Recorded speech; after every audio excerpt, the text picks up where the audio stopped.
Longtemps, je me suis couché de bonne heure. Parfois, à peine ma bougie éteinte, mes yeux se fermaient si vite que je n'avais pas le temps de me dire « je m'endors ». Et une demi-heure après, la pensée qu'il était temps de chercher le sommeil m'éveillait. Je voulais poser le volume que je croyais avoir dans les mains et souffler ma lumière. Je n'avais pas cessé, en dormant, de faire des réflexions sur ce que je venais de lire, mais ces réflexions avaient pris un tour un peu particulier. Il me semblait que j'étais moi-même ce dont parlait l'ouvrage. Une église, un quatuor, la rivalité de François Ier et de Charles Quint. Cette croyance survivait pendant quelques secondes à mon réveil. Elle ne choquait pas ma raison, mais pesait comme des écailles sur mes yeux et les empêchait de se rendre compte que le bougeoir n'était plus allumé. Puis elle commençait à me devenir inintelligible comme après la métempsychose les pensées d'une existence antérieure. Le sujet du livre se détachait de moi, j'étais libre de m'y appliquer ou non. Aussitôt je recouvrais la vue, et j'étais bien étonné de trouver autour de moi une obscurité douce et reposante pour mes yeux, mais peut-être plus encore pour mon esprit, à qui elle apparaissait comme une chose sans cause, incompréhensible, comme une chose vraiment obscure. Je me demandais quelle heure il pouvait être. J'entendais le sifflement des trains qui, plus ou moins éloignés, comme le chant d'un oiseau dans une forêt, relevant les distances, me décrivaient l'étendue de la campagne déserte où le voyageur se hâte vers la station prochaine.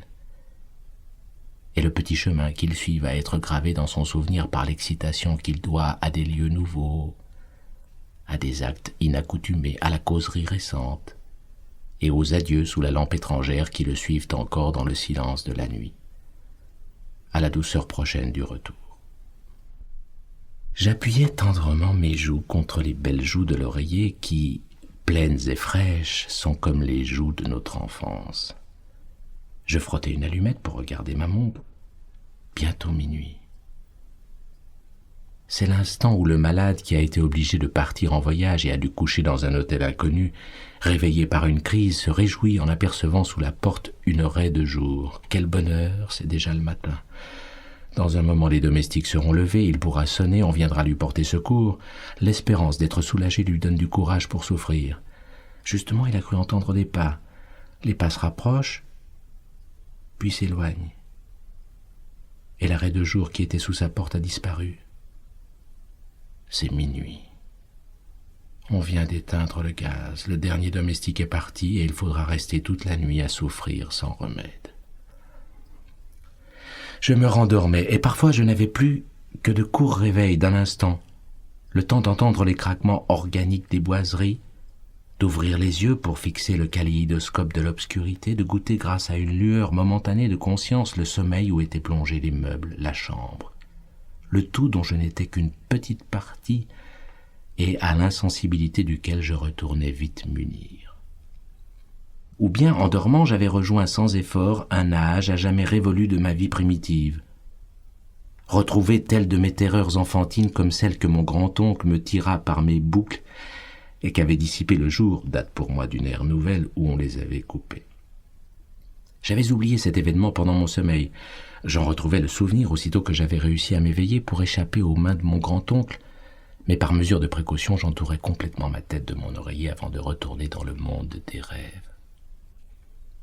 Quelquefois, comme Ève naquit d'une côte d'Adam, une femme naissait pendant mon sommeil d'une fausse position de ma cuisse.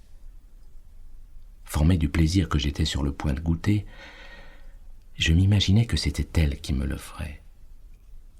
Mon corps qui sentait dans le sien ma propre chaleur voulait s'y rejoindre.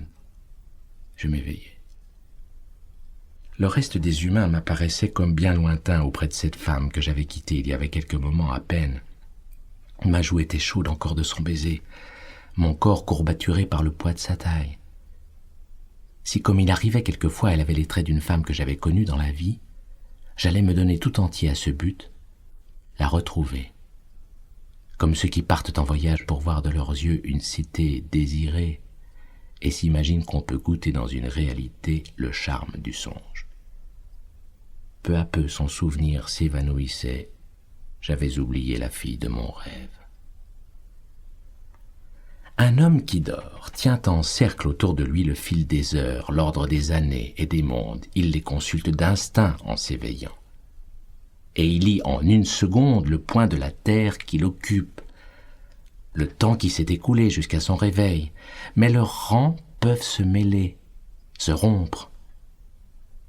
Que vers le matin, après quelque insomnie, le sommeil le prenne en train de lire, dans une posture trop différente de celle où il dort habituellement. Il suffit de son bras soulevé pour arrêter et faire reculer le soleil. Et à la première minute de son réveil, il ne saura plus l'heure, il estimera qu'il vient à peine de se coucher. Que s'il s'assoupit dans une position encore plus déplacée, divergente, par exemple après dîner assis dans un fauteuil, alors le bouleversement sera complet dans les mondes désorbités. Le fauteuil magique le fera voyager à toute vitesse dans le temps et dans l'espace. Et au moment d'ouvrir les paupières, il se croira couché quelques mois plus tôt dans une autre contrée. Mais il suffisait que dans mon lit même, mon sommeil fût profond et détendit entièrement mon esprit. Alors celui-ci lâchait le plan du lieu où je m'étais endormi. Et quand je m'éveillais au milieu de la nuit, comme j'ignorais où je me trouvais, je ne savais même pas au premier instant qui j'étais. J'avais seulement dans sa simplicité première le sentiment de l'existence, comme il peut frémir au fond d'un animal. J'étais plus dénué que l'homme des cavernes. Mais alors le souvenir, non encore du lieu où j'étais, mais de quelques-uns de ceux que j'avais habités et où j'aurais pu être, venait à moi comme un secours d'en haut pour me tirer du néant où je n'aurais pu sortir tout seul. Je passais en une seconde par-dessus des siècles de civilisation et l'image confusément entrevue de lampes à pétrole, puis de chemises à col rabattu, recomposait peu à peu les traits originaux de mon moi. Peut-être l'immobilité des choses autour de nous leur est-elle imposée par notre certitude que ce sont elles et non pas d'autres, par l'immobilité de notre pensée en face d'elles. Toujours est-il que quand je me réveillais ainsi, mon esprit s'agitant pour chercher, sans y réussir à savoir où j'étais, tout tournait autour de moi dans l'obscurité, les choses, les pays, les années. Mon corps, trop engourdi pour remuer, cherchait, d'après la forme de sa fatigue, à repérer la position de ses membres, pour en induire la direction du mur, la place des meubles, pour reconstruire et pour nommer la demeure où il se trouvait. Sa mémoire, la mémoire de ses côtés, de ses genoux, de ses épaules, lui présentait successivement plusieurs des chambres où il avait dormi, tandis qu'autour de lui les murs invisibles, changeant de place selon la forme de la pièce imaginée, tourbillonnaient dans les ténèbres. Et avant même que ma pensée, qui hésitait au seuil des temps et des formes, eût identifié le logis en rapprochant les circonstances, lui, mon corps, se rappelait pour chacun le genre du lit, la place des portes, la prise de jour des fenêtres, l'existence d'un couloir, avec la pensée que j'avais en m'y endormant et que je retrouvais au réveil. Mon côté ankylosé, cherchant à deviner son orientation, s'imaginait par exemple allongé face au mur dans un grand lit à baldaquin, et aussitôt je me disais « Tiens, j'ai fini par m'endormir, quoique maman ne soit pas venue me dire bonsoir. J'étais à la campagne chez mon grand-père, mort depuis bien des années, et mon corps, le côté sur lequel je reposais, gardien fidèle d'un passé que mon esprit n'aurait jamais dû oublier, me rappelait la flamme de la veilleuse de verre de Bohême, en forme d'urne, suspendue au plafond par des chaînettes, la cheminée en marbre de Sienne dans ma chambre à coucher de Combray, chez mes grands-parents, en des jours lointains qu'en ce moment je me figurais actuels, sans me les représenter exactement, et que je reverrai mieux tout à l'heure quand je serai tout à fait éveillé. Puis renaissait le souvenir d'une nouvelle attitude. Le mur filait dans une autre direction. J'étais dans ma chambre chez Madame de Saint-Loup, à la campagne. Mon Dieu, il est au moins 10 heures. On doit avoir fini de dîner. J'aurais trop prolongé la sieste que je fais tous les soirs en rentrant de ma promenade avec Madame de Saint-Loup avant d'endosser mon habit. Car bien des années ont passé depuis Combray, où, dans nos retours les plus tardifs, c'étaient les reflets rouges du couchant que je voyais sur le vitrage de ma fenêtre. C'est un autre genre de vie qu'on mène à Tansonville, chez Madame de Saint-Loup, un autre genre de plaisir que je trouve à ne sortir que la nuit, à suivre au clair de lune ces chemins où je jouais jadis au soleil. Et la chambre où je me serais endormi au lieu de m'habiller pour le dîner, de loin je l'aperçois quand nous rentrons traversés par les feux de la lampe, seul phare dans la nuit. Ces évocations tournoyantes et confuses ne duraient jamais que quelques secondes. Souvent, ma brève incertitude du lieu où je me trouvais ne distinguait pas mieux les unes des autres les diverses suppositions dont elle était faite, que nous n'isolons en voyant un cheval courir les positions successives que nous montre le kinétoscope. Mais j'avais revu tantôt l'une, tantôt l'autre des chambres que j'avais habitées dans ma vie, et je finissais par me les rappeler toutes dans les longues rêveries qui suivaient mon réveil. Chambre d'hiver où quand on est couché on se blottit la tête dans un nid, qu'on se tresse avec les choses les plus disparates, un coin de l'oreiller, le haut des couvertures, un bout de châle, le bord du lit, et un numéro des débats roses qu'on finit par cimenter ensemble selon la technique des oiseaux en s'y appuyant indéfiniment. Ou par un temps glacial le plaisir qu'on goûte est de se sentir séparé du dehors, comme l'hirondelle de mer qui a son nid au fond d'un souterrain dans la chaleur de la terre, et où, le feu étant entretenu toute la nuit dans la cheminée, on dort dans un grand manteau d'air chaud et fumeux, traversé des lueurs des tisons qui se rallument, sorte d'impalpable alcôve, de chaudes cavernes creusées au sein de la chambre même, zone ardente et mobile en ses contours thermiques, aérés de souffles qui nous rafraîchissent la figure et viennent des angles, des parties voisines de la fenêtre ou éloignées du foyer et qui se sont refroidies.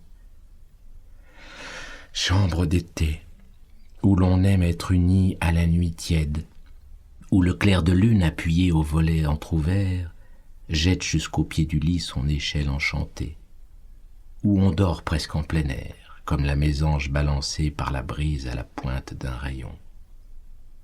Parfois la chambre Louis XVI, si gaie que même le premier soir je n'y avais pas été trop malheureux, et où les colonnettes qui soutenaient légèrement le plafond s'écartaient avec tant de grâce pour montrer et réserver la place du lit.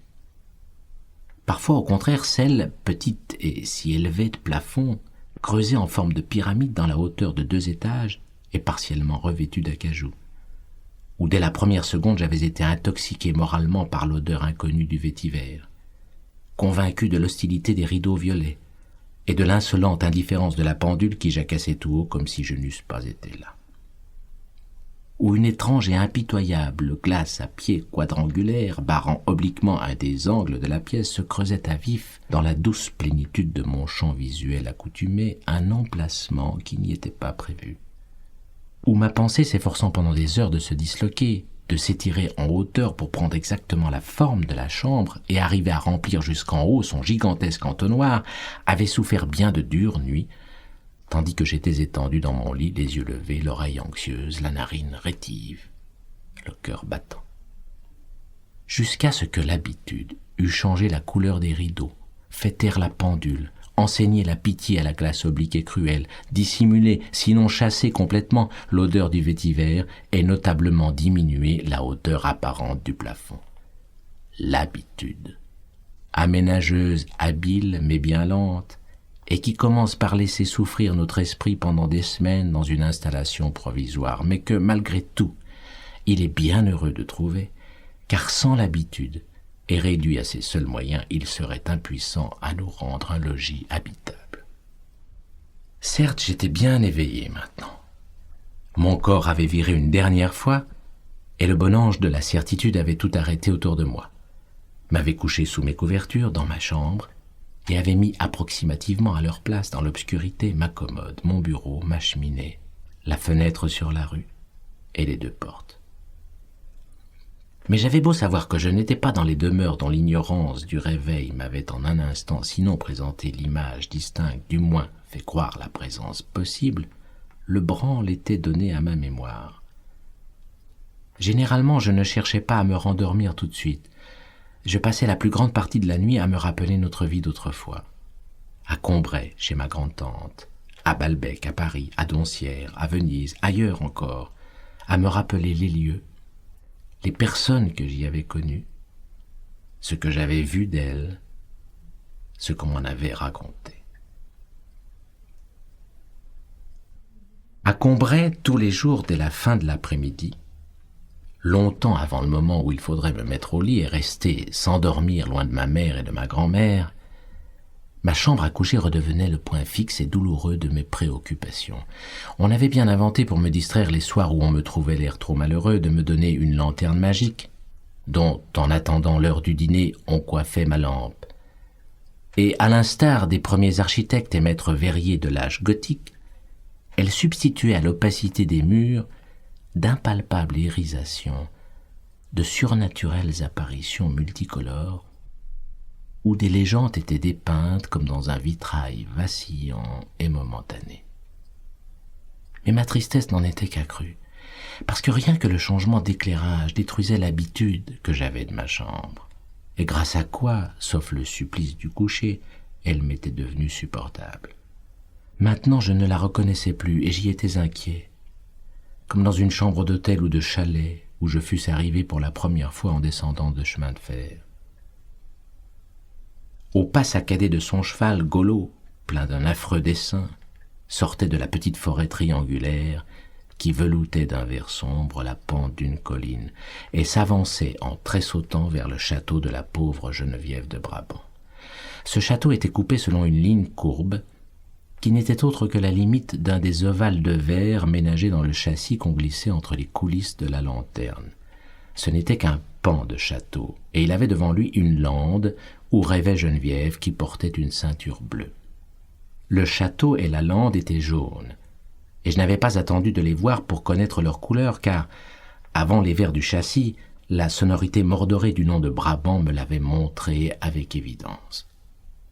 Golo s'arrêtait un instant pour écouter avec tristesse le boniment lu à haute voix par ma grand-tante, et qu'il avait l'air de comprendre parfaitement, conformant son attitude avec une docilité qui n'excluait pas une certaine majesté aux indications du texte. Puis il s'éloignait du même pas saccadé. Et rien ne pouvait arrêter sa lente chevauchée. Si on bougeait la lanterne, je distinguais le cheval de Golo qui continuait à s'avancer sur les rideaux de la fenêtre, se bombant de leurs plis, descendant dans leurs fentes. Le corps de Golo lui-même, d'une essence aussi surnaturelle que celui de sa monture, s'arrangeait de tout obstacle matériel, de tout objet gênant qu'il rencontrait, en le prenant comme ossature et en se le rendant intérieur, fût-ce le bouton de la porte sur lequel s'adaptait aussitôt et surnageait invinciblement sa robe rouge ou sa figure pâle, toujours aussi noble et aussi mélancolique, mais qui ne laissait paraître aucun trouble de cette transvertébration. Certes, je leur trouvais du charme à ces brillantes projections qui semblaient émaner d'un passé mérovingien et promenaient autour de moi des reflets d'histoires si anciens. Mais je ne peux dire quel malaise me causait pourtant cette intrusion du mystère et de la beauté dans une chambre que j'avais fini par remplir de mon moi, au point de ne pas faire plus attention à elle qu'à lui-même. L'influence anesthésiante de l'habitude ayant cessé, je me mettais à penser, à sentir, chose si triste. Ce bouton de la porte de ma chambre, qui différait pour moi de tous les autres boutons de porte du monde, en ceci qu'il semblait ouvrir tout seul, sans que j'eusse besoin de le tourner, tant le maniement m'en était devenu inconscient, le voilà qui servait maintenant de corps astral à Golo. Et dès qu'on sonnait le dîner, j'avais hâte de courir à la salle à manger où la grosse lampe de la suspension, ignorante de Golo et de Barbe-Bleue, et qui connaissait mes parents et le bœuf à la casserole, donnait sa lumière de tous les soirs, et de tomber dans les bras de maman que les malheurs de Geneviève de Brabant me rendaient plus chers, tandis que les crimes de Golo me faisaient examiner ma propre conscience avec plus de scrupules. Après le dîner, hélas, j'étais bien obligé de quitter maman, qui restait à causer avec les autres, au jardin s'il faisait beau, dans le petit salon où tout le monde se retirait s'il faisait mauvais. Tout le monde, sauf ma grand-mère, qui trouvait que c'est une pitié de rester enfermée à la campagne, et qui avait d'incessantes discussions avec mon père les jours de trop grande pluie parce qu'il m'envoyait lire dans ma chambre au lieu de rester dehors. « Ce n'est pas comme cela que vous le rendrez robuste et énergique, » disait-elle tristement.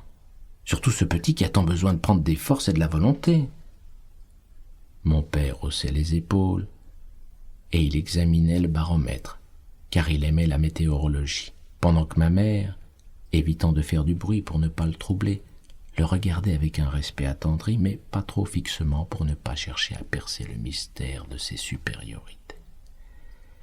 Mais ma grand-mère, elle, par tous les temps, même quand la pluie faisait rage et que Françoise avait précipitamment rentré les précieux fauteuils d'osier de peur qu'ils ne fussent mouillés, On la voyait dans le jardin vide et fouettée par l'averse, relevant ses mèches désordonnées et grises pour que son front s'imbibât mieux de la salubrité du vent et de la pluie. Elle disait « Enfin, on respire » et parcourait les allées détrempées, trop symétriquement alignées à son gré par le nouveau jardinier dépourvu du sentiment de la nature et auquel mon père avait demandé depuis le matin si le temps s'arrangerait, de son petit pas enthousiaste et saccadé, réglé sur les mouvements divers qu'excitait dans son âme l'ivresse de l'orage, la puissance de l'hygiène, la stupidité de mon éducation et la symétrie des jardins, plutôt que sur le désir inconnu d'elle d'éviter à sa jupe prune les taches de boue sous lesquelles elle disparaissait jusqu'à une hauteur qui était toujours pour sa femme de chambre un désespoir et un problème.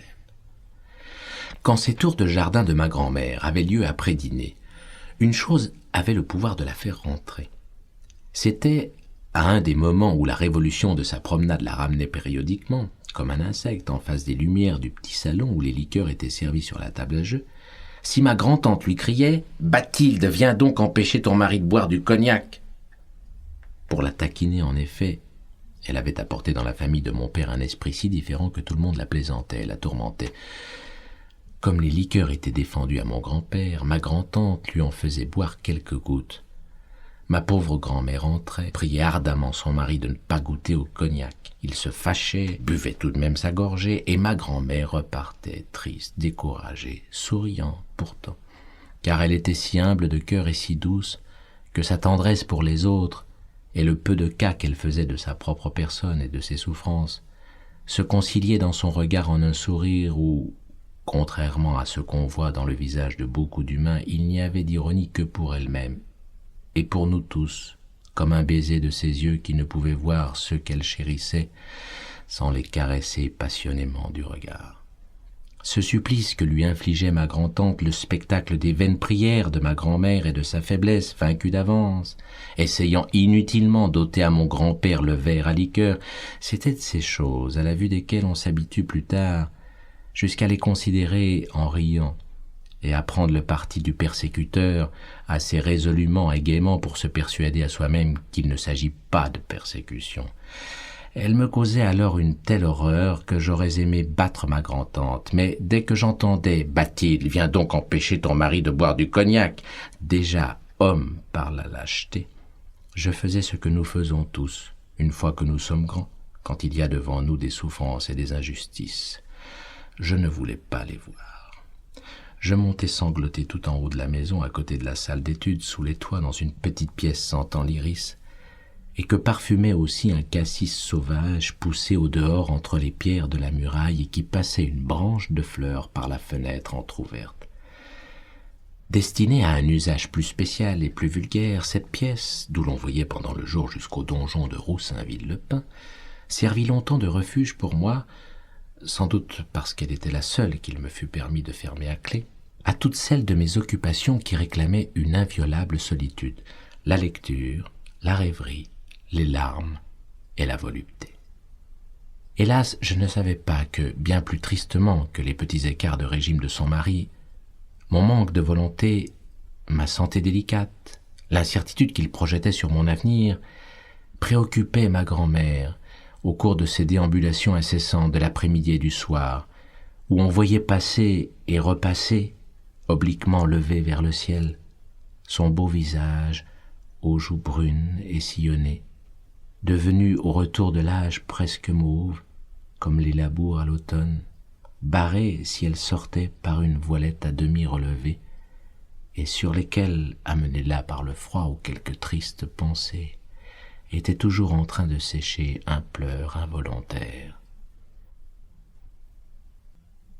Ma seule consolation quand je montais me coucher était que maman viendrait m'embrasser quand je serais dans mon lit. Mais ce bonsoir durait si peu de temps. Elle redescendait si vite, que le moment où je l'entendais monter, puis où passait dans le couloir à double porte le bruit léger de sa robe de jardin en mousseline bleue, à laquelle pendaient de petits cordons de paille tressée, était pour moi un moment douloureux. Il annonçait celui qui allait le suivre, où elle m'aurait quitté, où elle serait redescendue. De sorte que ce bonsoir, que j'aimais tant, j'en arrivai à souhaiter qu'il vînt le plus tard possible, à ce que se prolongeât le temps de répit où maman n'était pas encore venue. Quelquefois, quand, après m'avoir embrassé, elle ouvrait la porte pour partir, je voulais la rappeler et lui dire « Embrasse-moi une fois encore ». Mais je savais qu'aussitôt elle aurait son visage fâché, car la concession qu'elle faisait à ma tristesse et à mon agitation en montant m'embrasser, en m'apportant ce baiser de paix, agaçait mon père, qui trouvait ces rites absurdes, et elle eût voulu tâcher de m'en faire perdre le besoin, l'habitude, bien loin de me laisser prendre celle de lui demander, quand elle était déjà sur le pas de la porte, un baiser de plus. Or la voir fâchée détruisait tout le calme qu'elle m'avait apporté un instant avant, quand elle avait penché vers mon lit sa figure aimante, et me l'avait tendue comme une hostie pour une communion de paix, où mes lèvres puiseraient sa présence réelle et le pouvoir de m'endormir. Mais ces soirs-là, où maman, en somme, restait si peu de temps dans ma chambre, étaient doux encore en comparaison de ceux où il y avait du monde à dîner et où, à cause de cela, elle ne montait pas me dire bonsoir. Le monde se bornait habituellement à Monsieur Swann, qui, en dehors de quelques étrangers de passage, était à peu près la seule personne qui vint chez nous à Combray, quelquefois pour dîner en voisin, plus rarement depuis qu'il avait fait ce mauvais mariage parce que mes parents ne voulaient pas recevoir sa femme, quelquefois après le dîner, à l'improviste. Les soirs où, assis devant la maison, sous le grand marronnier autour de la table de fer, nous entendions au bout du jardin non pas le grelot profus et criard qui arrosait, qui étourdissait au passage de son bruit ferrugineux, intarissable et glacé toute personne de la maison qui le déclenchait en entrant sans sonner, mais le double tintement timide, ovale et doré de la clochette pour les étrangers, tout le monde aussitôt se demandait « Une visite ? Qui cela peut-il être ?» Mais on savait bien que cela ne pouvait être que Monsieur Swann. Ma grand-tante, parlant à haute voix pour prêcher d'exemple, sur un ton qu'elle s'efforçait de rendre naturel, disait de ne pas chuchoter ainsi, que rien n'est plus désobligeant pour une personne qui arrive et à qui cela fait croire qu'on est en train de dire des choses qu'elle ne doit pas entendre. Et on envoyait en éclaireur ma grand-mère, toujours heureuse d'avoir un prétexte pour faire un tour de jardin de plus, et qui en profitait pour arracher subrepticement au passage quelques tuteurs de rosiers, afin de rendre aux roses un peu de naturel, comme une mère qui, pour les faire bouffer, passe la main dans les cheveux de son fils que le coiffeur a trop aplatis. Nous restions tous suspendus aux nouvelles que ma grand-mère allait nous apporter de l'ennemi, comme si on eût pu hésiter entre un grand nombre possible d'assaillants. Et bientôt mon grand-père disait « Je reconnais la voix de Swann ». On ne le reconnaissait en effet qu'à la voix. On distinguait mal son visage au nez busqué, aux yeux verts, sous un haut front entouré de cheveux blonds presque roux, coiffés à la Bressan, parce que nous gardions le moins de lumière possible au jardin pour ne pas attirer les moustiques. Et j'allais, sans en avoir l'air, dire qu'on apporta les sirops. Ma grand-mère attachait beaucoup d'importance, trouvant cela plus aimable, à ce qu'ils n'eussent pas l'air de figurer d'une façon exceptionnelle et pour les visites seulement. Monsieur Swann, quoique beaucoup plus jeune que lui, était très lié avec mon grand-père, qui avait été un des meilleurs amis de son père, homme excellent, mais singulier, chez qui, paraît-il, un rien suffisait parfois pour interrompre les élans du cœur, changer le cours de la pensée. J'entendais plusieurs fois par an mon grand-père raconter à table des anecdotes toujours les mêmes sur l'attitude qu'avait eue Monsieur Swann, le père, à la mort de sa femme qu'il avait veillée jour et nuit. Mon grand-père, qui ne l'avait pas vu depuis longtemps, était accouru auprès de lui dans la propriété que les Swann possédaient aux environs de Combray et avait réussi, pour qu'il n'assistât pas à la mise en bière, à lui faire quitter un moment, tout en pleurs, la chambre mortuaire. Ils firent quelques pas dans le parc, où il y avait un peu de soleil. Tout d'un coup, Monsieur Swann, prenant mon grand-père par le bras, s'était écrié « Ah, mon vieil ami, quel bonheur de se promener ensemble par ce beau temps. Vous ne trouvez pas ça joli, tous ces arbres, ces aubépines, et mon étang dont vous ne m'avez jamais félicité. Vous avez l'air comme un bonnet de nuit. Sentez-vous ce petit vent? Ah, on a beau dire, la vie a du bon tout de même, mon cher Amédée. Brusquement, le souvenir de sa femme morte lui revint et, trouvant sans doute trop compliqué de chercher comment il avait pu à un pareil moment se laisser aller à un mouvement de joie, il se contenta, par un geste qui lui était familier chaque fois qu'une question ardue se présentait à son esprit, de passer la main sur son front, d'essuyer ses yeux et les vers de son lorgnon. Il ne put pourtant pas se consoler de la mort de sa femme, mais pendant les 2 années qu'il lui survécut, il disait à mon grand-père « C'est drôle, je pense très souvent à ma pauvre femme, mais je ne peux y penser beaucoup à la fois. » Souvent, mais peu à la fois, comme le pauvre père Swann était devenu une des phrases favorites de mon grand-père qu'il a prononcées à propos des choses les plus différentes. Il m'aurait paru que ce père de Swann était un monstre si mon grand-père, que je considérais comme meilleur juge, et dont la sentence faisant jurisprudence pour moi, m'a souvent servi dans la suite à absoudre des fautes que j'aurais été enclin à condamner, ne s'était récrié « Mais comment ? C'était un cœur d'or !» Pendant bien des années, où pourtant, surtout avant son mariage, M. Swann, le fils, vint souvent les voir à Combray, ma grand-tante et mes grands-parents ne soupçonnèrent pas qu'il ne vivait plus du tout dans la société qu'avait fréquentée sa famille, et que sous l'espèce d'incognito que lui faisait chez nous ce nom de Swann, ils hébergeaient, avec la parfaite innocence d'honnêtes hôteliers qui ont chez eux, sans le savoir, un célèbre brigand, un des membres les plus élégants du Jockey-Club, ami préféré du comte de Paris et du prince de Galles, un des hommes les plus choyés de la haute société du faubourg Saint-Germain. L'ignorance où nous étions de cette brillante vie mondaine que menait Swann tenait évidemment en partie à la réserve et à la discrétion de son caractère, mais aussi à ce que les bourgeois d'alors se faisaient de la société une idée un peu hindoue, et la considéraient comme composée de castes fermées où chacun, dès sa naissance, se trouvait placé dans le rang qu'occupaient ses parents, et d'où rien, à moins des hasards d'une carrière exceptionnelle ou d'un mariage inespéré, ne pouvait vous tirer pour vous faire pénétrer dans une caste supérieure. Monsieur Swann, le père, était agent de change. Le fils Swann se trouvait faire partie, pour toute sa vie, d'une caste où les fortunes, comme dans une catégorie de contribuables, variaient entre tel et tel revenu. On savait quelles avaient été les fréquentations de son père, on savait donc quelles étaient les siennes, avec quelle personne il était en situation de frayer. S'il en connaissait d'autres, c'étaient relations de jeune homme sur lesquelles des amis anciens de sa famille, comme étaient mes parents, fermaient d'autant plus bienveillamment les yeux qu'ils continuaient, depuis qu'il était orphelin, à venir très fidèlement nous voir.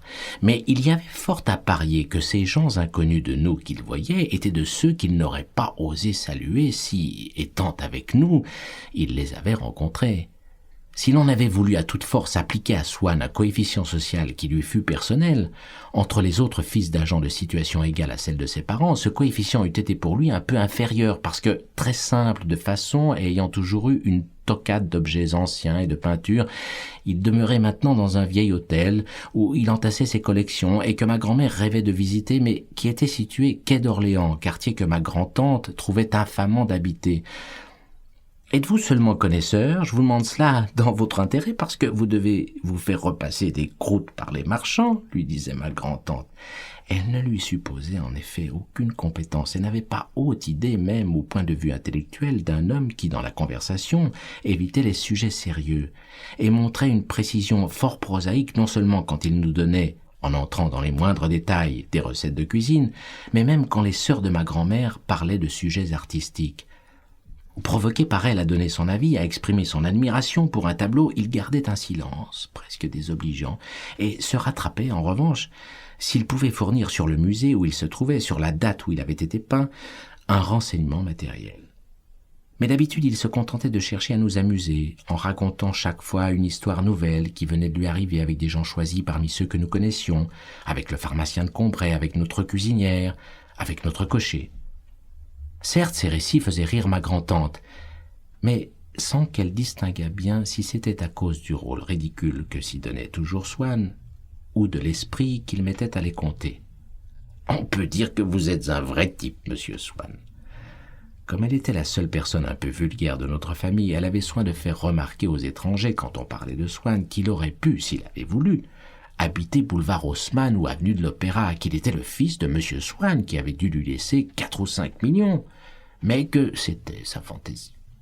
Fantaisie qu'elle jugeait du reste devoir être si divertissante pour les autres qu'à Paris, quand M. Swann venait le 1er janvier lui apporter son sac de marrons glacés, elle ne manquait pas, s'il y avait du monde, de lui dire « Eh bien, M. Swann, vous habitez toujours près de l'entrepôt des vins, pour être sûr de ne pas manquer le train quand vous prenez le chemin de Lyon. » Et elle regardait du coin de l'œil, par-dessus son lorgnon, les autres visiteurs. Mais si l'on avait dit à ma grand-tante que ce Swann, qui en tant que fils Swann était parfaitement qualifié pour être reçu par toute la belle bourgeoisie, par les notaires ou les avoués les plus estimés de Paris, privilège qu'il semblait laisser tomber un peu en quenouille, avait en cachette une vie toute différente, qu'en sortant de chez nous, à Paris, après nous avoir dit qu'il rentrait se coucher, il rebroussait chemin à peine la rue tournée et se rendait dans tel salon que jamais l'œil d'aucun agent ou associé d'agent ne contempla. Cela eût paru aussi extraordinaire à ma tante qu'aurait pu l'être pour une dame plus lettrée la pensée d'être personnellement liée avec Aristée, dont elle aurait compris qu'il allait, après avoir causé avec elle, plonger au sein des royaumes de Thétis, dans un empire soustrait aux yeux des mortels et où Virgile nous le montre reçu à bras ouverts.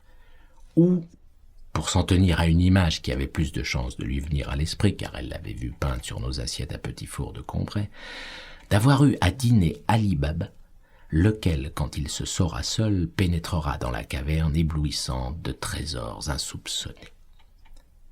Un jour qu'il était venu nous voir à Paris après dîner en s'excusant d'être en habit, Françoise, ayant, après son départ, dit tenir du cocher qu'il avait dîné chez une princesse, « Oui, chez une princesse du demi-monde », avait répondu ma tante, en haussant les épaules sans lever les yeux de sur son tricot avec une ironie sereine.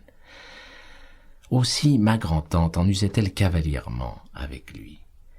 Comme elle croyait qu'il devait être flatté par nos invitations, elle trouvait tout naturel qu'il ne vînt pas nous voir l'été sans avoir à la main un panier de pêche ou de framboises de son jardin, et que de chacun de ses voyages d'Italie, il m'eût rapporté des photographies de chefs-d'œuvre.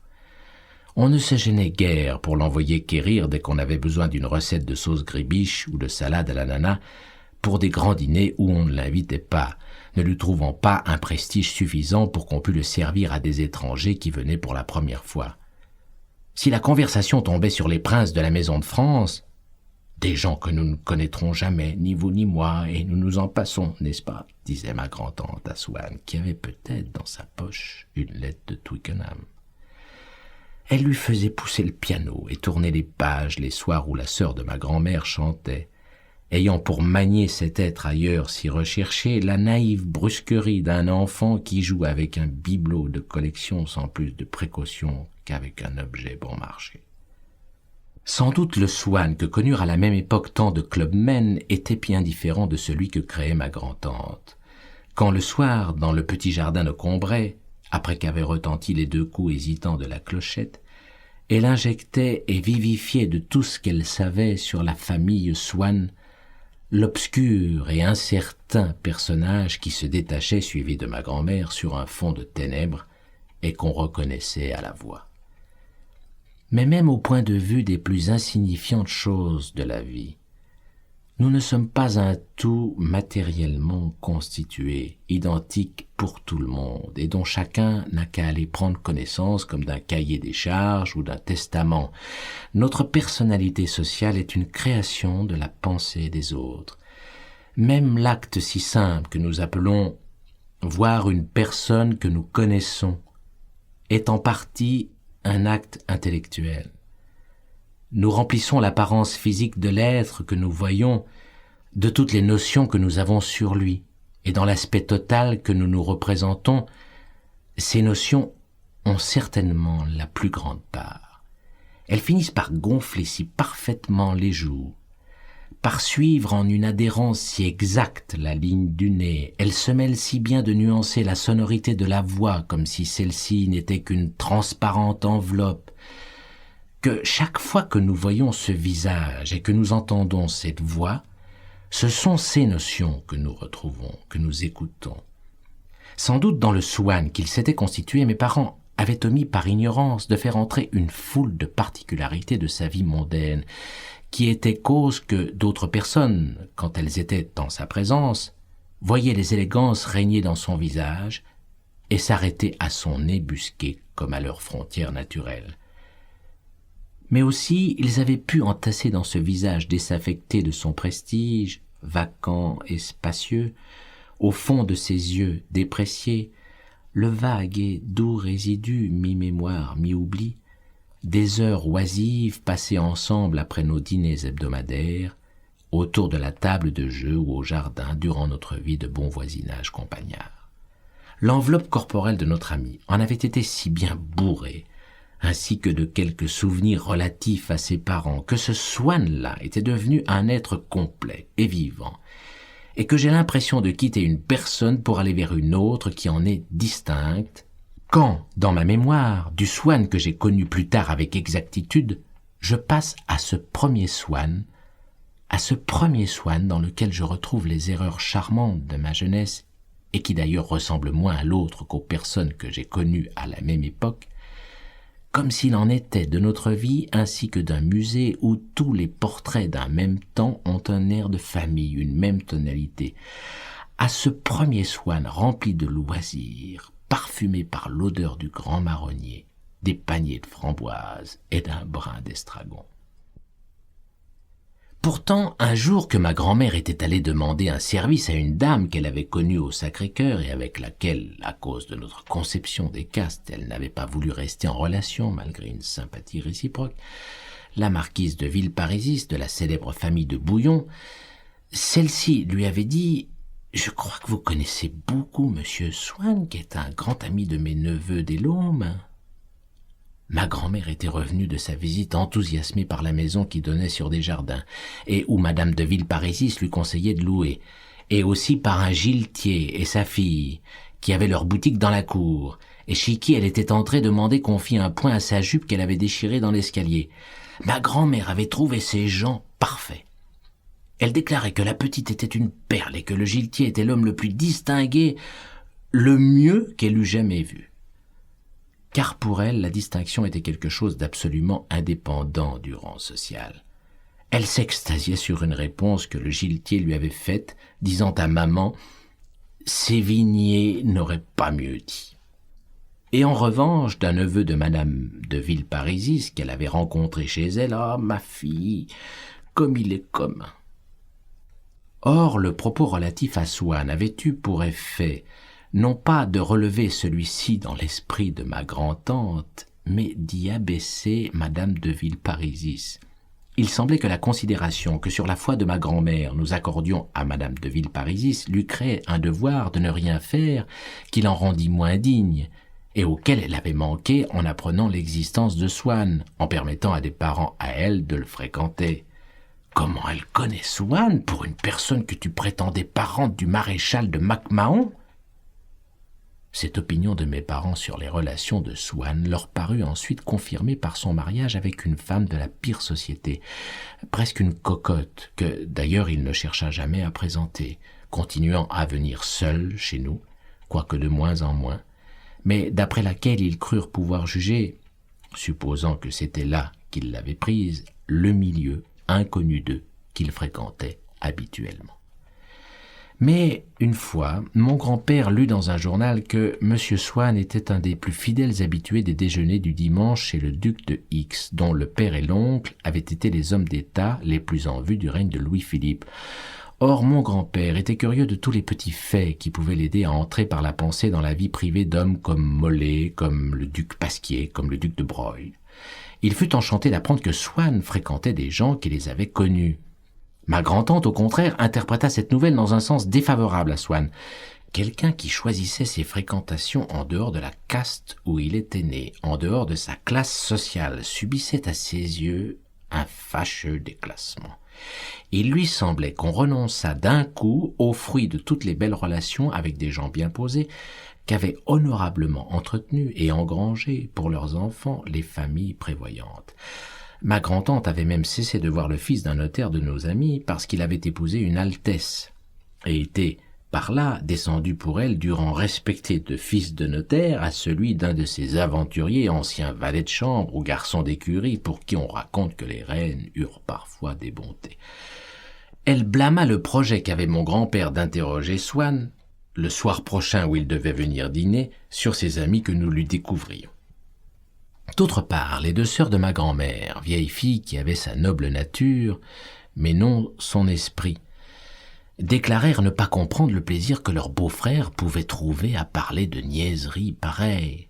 C'étaient des personnes d'aspiration élevée, et qui, à cause de cela même, étaient incapables de s'intéresser à ce qu'on appelle un potin, eût-il même un intérêt historique, et d'une façon générale à tout ce qui ne se rattachait pas directement à un objet esthétique ou vertueux. Le désintéressement de leur pensée était tel à l'égard de tout ce qui, de près ou de loin, semblait se rattacher à la vie mondaine que leur sens auditif, ayant fini par comprendre son inutilité momentanée, dès qu'à dîner la conversation prenait un ton frivole, ou seulement terre à terre, sans que ces deux vieilles demoiselles aient pu la ramener au sujet qui leur était cher, mettait alors au repos ses organes récepteurs et leur laissait subir un véritable commencement d'atrophie. Si alors mon grand-père avait besoin d'attirer l'attention des deux sœurs, il fallait qu'il eût recours à ces avertissements physiques dont usent les médecins aliénistes à l'égard de certains maniaques de la distraction, coup frappé à plusieurs reprises sur un verre avec la lame d'un couteau, coïncidant avec une brusque interpellation de la voix et du regard, moyen violent que ces psychiatres transportent souvent dans les rapports courants avec des gens bien portants, soit par habitude professionnelle, soit qu'ils croient tout le monde un peu fou. Elles furent plus intéressées quand, la veille du jour où Swann devait venir dîner, elle leur avait personnellement envoyé une caisse de vin d'Asti, ma tante, tenant un numéro du Figaro, où, à côté du nom d'un tableau qui était à une exposition de Corot, il y avait ces mots « De la collection de M. Charles Swann », nous dit « Vous avez vu que Swann a les honneurs du Figaro ?» « Mais je vous ai toujours dit qu'il avait beaucoup de goût, dit ma grand-mère. »« Naturellement, toi, du moment qu'il s'agit d'être d'un autre avis que nous, répondit ma grand-tante, qui, sachant que ma grand-mère n'était jamais du même avis qu'elle, et n'étant pas bien sûre que ce fût à elle-même que nous donnions toujours raison, voulait nous arracher une condamnation en bloc des opinions de ma grand-mère, contre lesquelles elle tâchait de nous solidariser de force avec les siennes. Mais nous restâmes silencieux. Les sœurs de ma grand-mère ayant manifesté l'intention de parler à Swann de ce mot du Figaro, ma grand-tante le leur déconseilla. Chaque fois qu'elle voyait aux autres un avantage, si petit fût-il qu'elle n'avait pas, elle se persuadait que c'était non un avantage, mais un mal, et elle les plaignait pour ne pas avoir à les envier. « Je crois que vous ne lui feriez pas plaisir. Moi, je sais bien que cela me serait très désagréable de voir mon nom imprimé tout vif comme ça dans le journal, et je ne serais pas flatté du tout qu'on m'en parlât. » Elle ne s'entêta pas d'ailleurs à persuader les sœurs de ma grand-mère, car celle-ci, par horreur de la vulgarité, poussait si loin l'art de dissimuler, sous des périphrases ingénieuses, une allusion personnelle qu'elle passait souvent inaperçue de celui-même à qui elle s'adressait. Quant à ma mère, elle ne pensait qu'à tâcher d'obtenir de mon père qu'il consentît à parler à Swann non de sa femme, mais de sa fille, qu'il adorait, et à cause de laquelle, disait-on, il avait fini par faire ce mariage. Tu pourrais ne lui dire qu'un mot, lui demander comment elle va. Cela doit être si cruel pour lui. Mais mon père se fâchait. Mais non, tu as des idées absurdes, ce serait ridicule. Mais le seul d'entre nous pour qui la venue de Swann devint l'objet d'une préoccupation douloureuse, ce fut moi. C'est que les soirs où des étrangers, où seulement M. Swann était là, maman ne montait pas dans ma chambre. Je dînais avant tout le monde, et je venais ensuite m'asseoir à table jusqu'à 8 heures, où il était convenu que je devais monter. Ce baiser précieux et fragile que maman me confiait d'habitude dans mon lit au moment de m'endormir, il me fallait le transporter de la salle à manger dans ma chambre, et le garder pendant tout le temps que je me déshabillais, sans que se brisât sa douceur, sans que se répandît et s'évaporât sa vertu volatile. Et justement ces soirs-là où j'aurais eu besoin de le recevoir avec plus de précaution, il fallait que je le prisse, que je le dérobasse brusquement, publiquement, sans même avoir le temps et la liberté d'esprit nécessaires pour porter à ce que je faisais cette attention des maniaques qui s'efforcent de ne pas penser à autre chose pendant qu'ils ferment une porte, pour pouvoir, quand l'incertitude maladive leur revient, lui opposer victorieusement le souvenir du moment où ils l'ont fermé. Nous étions tous au jardin quand retentirent les 2 coups hésitants de la clochette. On savait que c'était Swann. Néanmoins, tout le monde se regarda d'un air interrogateur et on envoya ma grand-mère en reconnaissance. « Pensez à le remercier intelligiblement de son vin. Vous savez qu'il est délicieux et la caisse est énorme, » recommanda mon grand-père à ses 2 belles-sœurs. « Ne commencez pas à chuchoter, » dit ma grand-tante. « Comme c'est confortable d'arriver dans une maison où tout le monde parle bas. »« Ah, voilà Monsieur Swann, nous allons lui demander s'il croit qu'il fera beau demain, » dit mon père.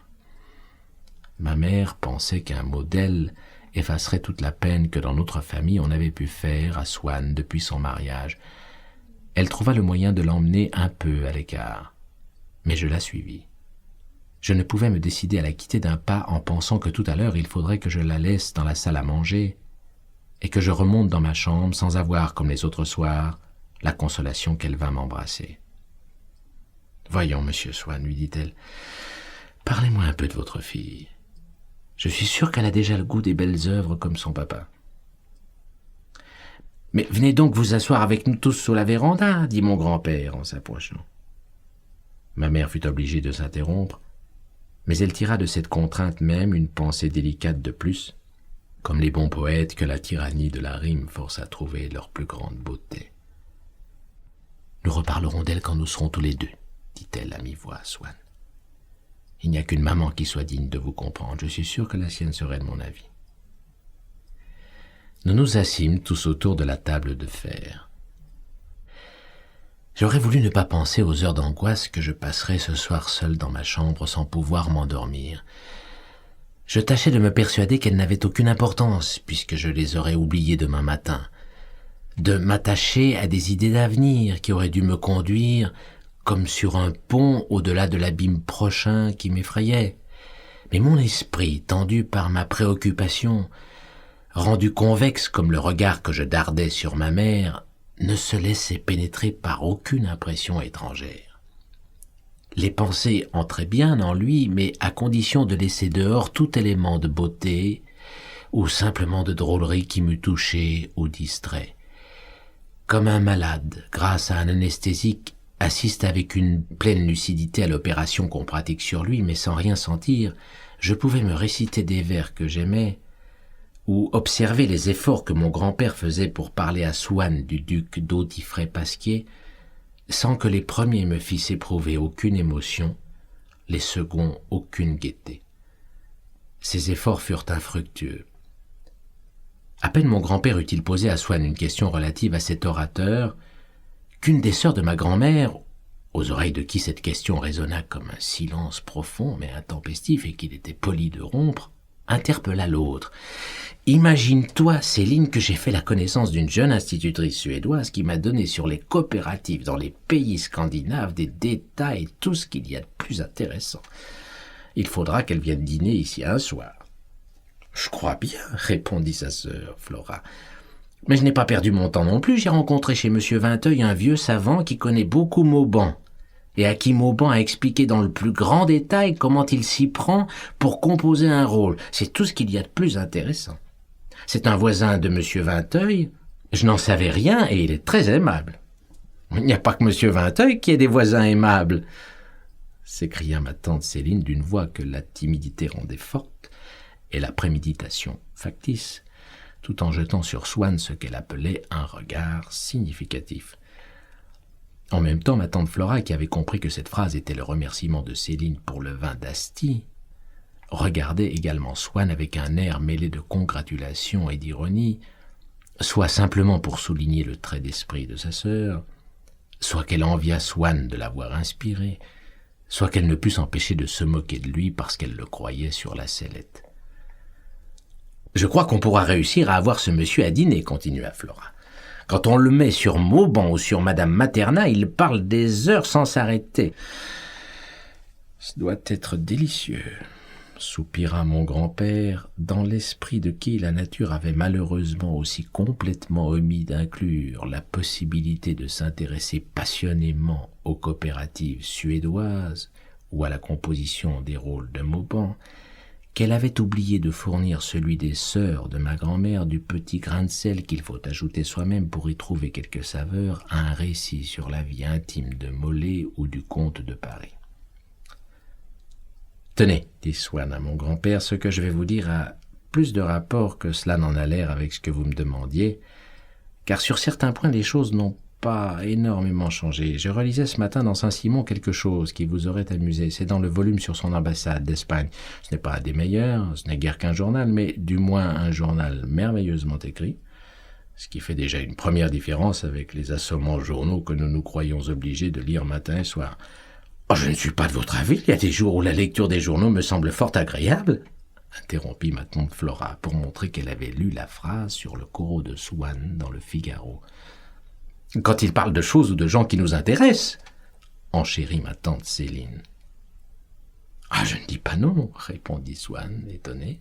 « Ce que je reproche aux journaux, c'est de nous faire attention tous les jours à des choses insignifiantes, tandis que nous lisons 3 ou 4 fois dans notre vie les livres où il y a des choses essentielles. Du moment que nous déchirons fiévreusement chaque matin la bande du journal, alors on devrait changer les choses et mettre dans le journal, moi, je ne sais pas, les pensées de Pascal. » Il détacha ce mot d'un ton d'emphase ironique pour ne pas avoir l'air pédant.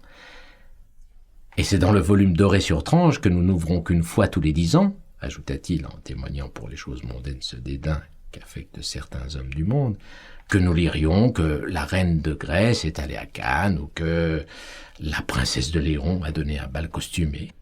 Comme cela, la juste proportion serait rétablie. » Mais regrettant de s'être laissé aller à parler même légèrement de choses sérieuses, « Nous avons une bien belle conversation, dit-il ironiquement. Je ne sais pas pourquoi nous abordons ces sommets. » Et se tournant vers mon grand-père, donc, Saint-Simon raconte que Maulevrier avait eu l'audace de tendre la main à ses fils. Vous savez, c'est ce Maulevrier dont il dit « Jamais je ne vis dans cette épaisse bouteille que de l'humeur, de la grossièreté et des sottises. » « Épaisse ou non, je connais des bouteilles où il y a tout autre chose, » dit vivement Flora, qui tenait à avoir remercié Swann, elle aussi, car le présent de vin d'Asti s'adressait aux deux. Céline se mit à rire.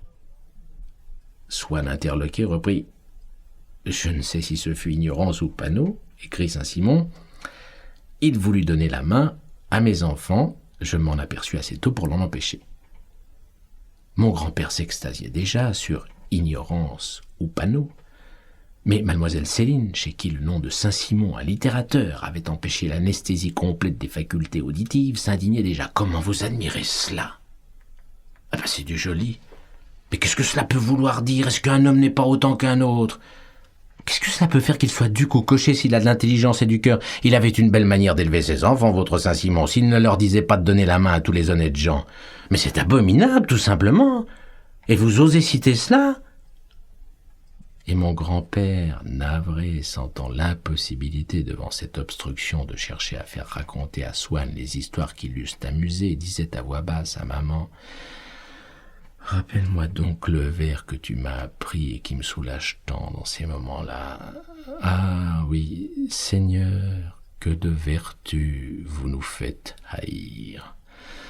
Oh, comme c'est bien. » Je ne quittais pas ma mère des yeux. Je savais que quand on serait à table, on ne me permettrait pas de rester pendant toute la durée du dîner, et que pour ne pas contrarier mon père, maman ne me laisserait pas l'embrasser à plusieurs reprises devant le monde, comme si ça avait été dans ma chambre. Aussi je me promettais, dans la salle à manger, pendant qu'on commencerait à dîner, et que je sentirais approcher l'heure, de faire d'avance de ce baiser qui serait si court et furtif, tout ce que j'en pouvais faire seul, de choisir avec mon regard la place de la joue que j'embrasserais, de préparer ma pensée pour pouvoir, grâce à ce commencement mental de baiser, consacrer toute la minute que m'accorderait maman à sentir sa joue contre mes lèvres, comme un peintre qui ne peut obtenir que de courtes séances de pause, prépare sa palette et a fait d'avance de souvenirs, d'après ses notes, tout ce pourquoi il pouvait à la rigueur se passer de la présence du modèle. Mais voici qu'avant que le dîner fût sonné, mon grand-père eut la férocité inconsciente de dire « Le petit a l'air fatigué, il devrait monter se coucher. On dîne tard, du reste, ce soir. » Et mon père, qui ne gardait pas aussi scrupuleusement que ma grand-mère et que ma mère la foi des traités, dit « Oui, allons, va te coucher. » Je voulus embrasser maman. À cet instant, on entendit la cloche du dîner. Mais non, voyons, laisse ta mère. Vous vous êtes assez dit bonsoir comme cela. Ces manifestations sont ridicules. Allons, monte. » Et il me fallut partir sans viatique.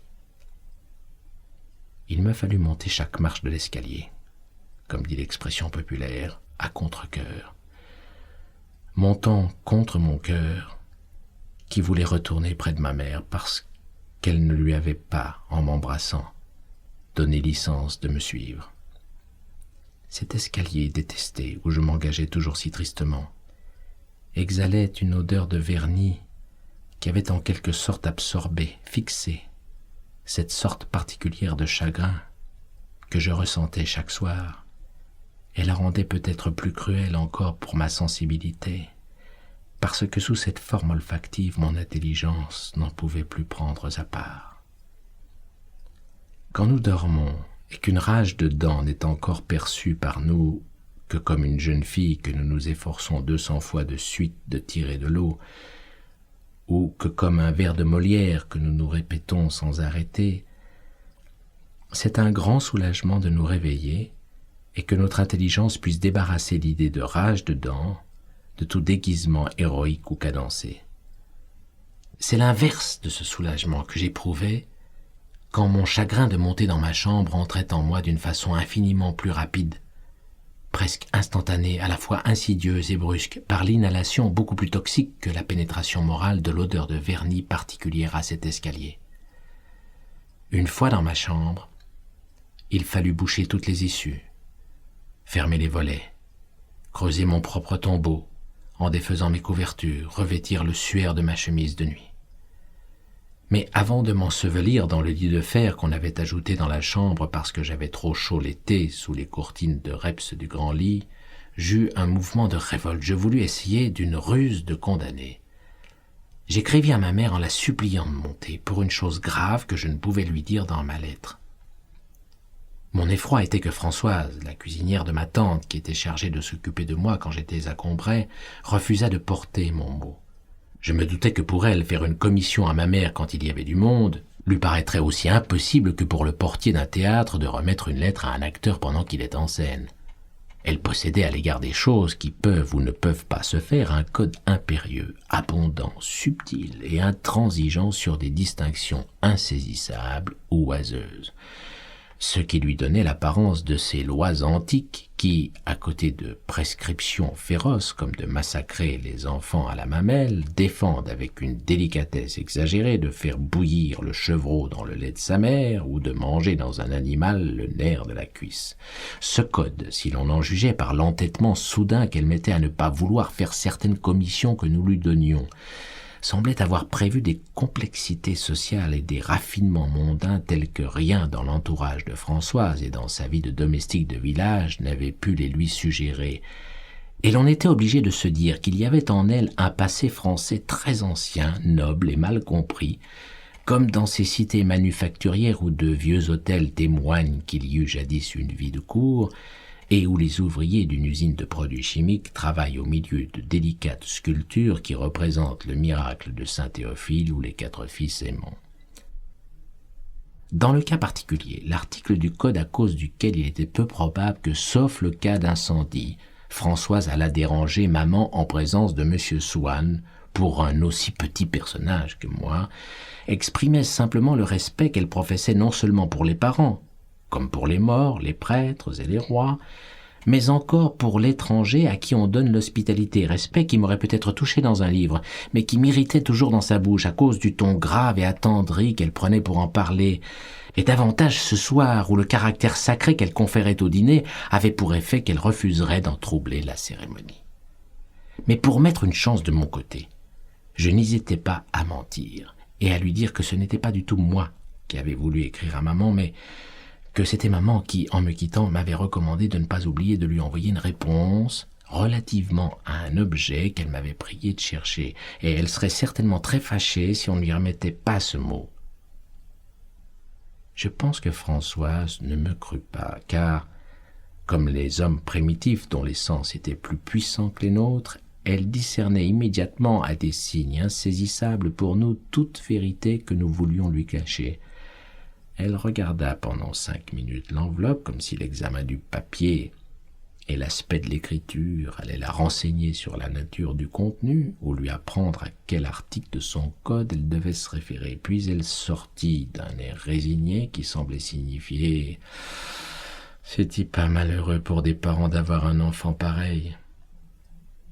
Elle revint au bout d'un moment me dire qu'on n'en était encore qu'à la glace, qu'il était impossible au maître d'hôtel de remettre la lettre en ce moment devant tout le monde, mais que, quand on serait au rince-bouche, on trouverait le moyen de la faire passer à maman. Aussitôt mon anxiété tomba. Maintenant ce n'était plus comme tout à l'heure pour jusqu'à demain que j'avais quitté ma mère, puisque mon petit mot allait, la fâchant sans doute, et doublement parce que ce manège me rendrait ridicule aux yeux de Swann, me faire du moins entrer invisible et ravi dans la même pièce qu'elle, allait lui parler de moi à l'oreille. Puisque cette salle à manger interdite, hostile, où il y avait un instant encore la glace elle-même, le granité et les rince-bouches me semblaient recéler des plaisirs malfaisants et mortellement tristes parce que maman les goûtait loin de moi, s'ouvrait à moi, et comme un fruit devenu doux qui brise son enveloppe, allait faire jaillir, projeter jusqu'à mon cœur, enivrer l'attention de maman tandis qu'elle lirait mes lignes. Maintenant, je n'étais plus séparé d'elle, les barrières étaient tombées, un fil délicieux nous réunissait, et puis ce n'était pas tout, maman allait sans doute venir. L'angoisse que je venais d'éprouver, je pensais que Swann s'en serait bien moqué s'il avait lu ma lettre et en avait deviné le but. Or, au contraire, comme je l'ai appris plus tard, une angoisse semblable fut le tourment de longues années de sa vie, et personne, aussi bien que lui peut-être, n'aurait pu me comprendre. Lui, cette angoisse qu'il y a à sentir l'être qu'on aime dans un lieu de plaisir où l'on n'est pas, où l'on ne peut pas le rejoindre, c'est l'amour qui la lui a fait connaître. L'amour auquel elle est en quelque sorte prédestinée, par lequel elle sera accaparée, spécialisée. Mais quand, comme pour moi, elle est entrée en nous avant qu'il ait encore fait son apparition dans notre vie, elle flotte en l'attendant, vague et libre, sans affectation déterminée, au service un jour d'un sentiment, le lendemain d'un autre, tantôt de la tendresse filiale ou de l'amitié pour un camarade. Et la joie avec laquelle je fis mon premier apprentissage, quand Françoise revint me dire que ma lettre serait remise, Swann l'avait bien connue aussi, cette joie trompeuse que nous donne quelque ami, quelques parents de la femme que nous aimons, quand arrivant à l'hôtel ou au théâtre où elle se trouve, pour quelque bal, redoute ou première où il va la retrouver, cet ami nous aperçoit errant dehors, attendant désespérément quelque occasion de communiquer avec elle. Il nous reconnaît, nous aborde familièrement, nous demande ce que nous faisons là, et comme nous inventons que nous avons quelque chose d'urgent à dire à sa parente ou amie, il nous assure que rien n'est plus simple, nous fait entrer dans le vestibule et nous promet de nous l'envoyer avant 5 minutes. Que nous l'aimons, comme en ce moment j'aimais Françoise, l'intermédiaire bien intentionné qui d'un mot vient de nous rendre supportables, humaines et presque propice la fête inconcevable, infernale, au sein de laquelle nous croyions que des tourbillons ennemis, pervers et délicieux, entraînaient loin de nous, la faisant rire de nous, celle que nous aimons. Si nous en jugeons par lui, le parent qui nous a accostés et qui est lui aussi un des initiés des cruels mystères, les autres invités de la fête ne doivent rien avoir de bien démoniaque. Ces heures inaccessibles et suppliciantes où elle allait goûter des plaisirs inconnus, voici que par une brèche inespérée nous y pénétrons. Voici qu'un des moments dont la succession les aurait composés, un moment aussi réel que les autres, même peut-être plus important pour nous, parce que notre maîtresse y est plus mêlée, nous nous le représentons, nous le possédons, nous y intervenons, nous l'avons créé presque. Le moment où on va lui dire que nous sommes là, en bas. Et sans doute les autres moments de la fête ne devaient pas être d'une essence bien différente de celui-là, ne devaient rien avoir de plus délicieux, et qui dut tant nous faire souffrir, puisque l'ami bienveillant nous a dit « Mais elle sera ravie de descendre. Cela lui fera beaucoup plus de plaisir de causer avec vous que de s'ennuyer là-haut. » Hélas, Swann en avait fait l'expérience. Les bonnes intentions d'un tiers sont sans pouvoir sur une femme qui s'irrite de se sentir poursuivie jusque dans une fête par quelqu'un qu'elle n'aime pas. Souvent, l'ami redescend seul. Ma mère ne vint pas. et sans ménagement pour mon amour-propre, engagée à ce que la fable de la recherche dont elle était censée m'avoir prié de lui dire le résultat ne fût pas démentie, me fit dire par Françoise ces mots « Il n'y a pas de réponse », que depuis j'ai si souvent entendu des concierges de palace ou des valets de pied de tripot rapporter à quelques pauvres filles qui s'étonnent comment il n'a rien dit. « Mais c'est impossible, vous avez pourtant bien remis mes lettres. » « C'est bien, je vais attendre encore. » Et de même qu'elle assure invariablement n'avoir pas besoin du bec supplémentaire que le concierge veut allumer pour elle et reste là, n'entendant plus que les rares propos sur le temps qu'il fait, échangés entre le concierge et un chasseur qui l'envoie tout d'un coup, en s'apercevant de l'heure, faire rafraîchir dans la glace la boisson d'un client, ayant décliné l'offre de Françoise de me faire de la tisane ou de rester auprès de moi, je la laissai retourner à l'office, je me couchai. Et je fermai les yeux, en tâchant de ne pas entendre la voix de mes parents qui prenaient le café au jardin. Mais au bout de quelques secondes, je sentis qu'en écrivant ce mot à maman, en m'approchant au risque de la fâcher si près d'elle que j'avais cru toucher le moment de la revoir, je m'étais barré la possibilité de m'endormir sans l'avoir revue. Et les battements de mon cœur de minute en minute devenaient plus douloureux parce que j'augmentais mon agitation en me prêchant un calme qui était l'acceptation de mon infortune. Tout à coup, mon anxiété tomba. Une félicité m'envahit comme quand un médicament puissant commence à agir et nous enlève une douleur. Je venais de prendre la résolution de ne plus essayer de m'endormir sans avoir revu maman. De l'embrasser coûte que coûte, bien que ce fût avec la certitude d'être ensuite fâché pour longtemps avec elle quand elle remonterait se coucher. Le calme qui résultait de mes angoisses finies me mettait dans une allégresse extraordinaire, non moins que l'attente, la soif et la peur du danger. J'ouvris la fenêtre sans bruit et m'assis au pied de mon lit. Je ne faisais presque aucun mouvement afin qu'on ne m'entendît pas d'en bas. Dehors, les choses semblaient, elles aussi, figées en une muette attention à ne pas troubler le clair de lune, qui, doublant et reculant chaque chose par l'extension devant elle de son reflet, plus dense et concret qu'elle-même, avait à la fois aminci et agrandi le paysage comme un plan replié jusque-là qu'on développe. Ce qui avait besoin de bouger, quelques feuillages de marronnier bougeaient. Mais son frissonnement minutieux, total, exécuté jusque dans ses moindres nuances et ses dernières délicatesses, ne bavait pas sur le reste, ne se fondait pas avec lui, restait circonscrit. Exposé sur ce silence qui n'en absorbait rien, les bruits les plus éloignés, ceux qui devaient venir de jardins situés à l'autre bout de la ville, se percevaient détaillés avec un tel fini qu'il semblait ne devoir cet effet de lointain qu'à leur pianissimo, comme ces motifs en sourdine si bien exécutés par l'orchestre du conservatoire que, quoiqu'on n'en perde pas une note, on croit les entendre cependant loin de la salle du concert, et que tous les vieux abonnés, les sœurs de ma grand-mère aussi quand Swann leur avait donné ses places, tendaient l'oreille comme s'ils avaient écouté les progrès lointains d'une armée en marche qui n'aurait pas encore tourné la rue de Trévise. Je savais que le cas dans lequel je me mettais était de tous celui qui pouvait avoir pour moi, de la part de mes parents, les conséquences les plus graves. Bien plus graves, en vérité, qu'un étranger n'aurait pu le supposer. De celles qu'il aurait cru que pouvaient produire seules des fautes vraiment honteuses.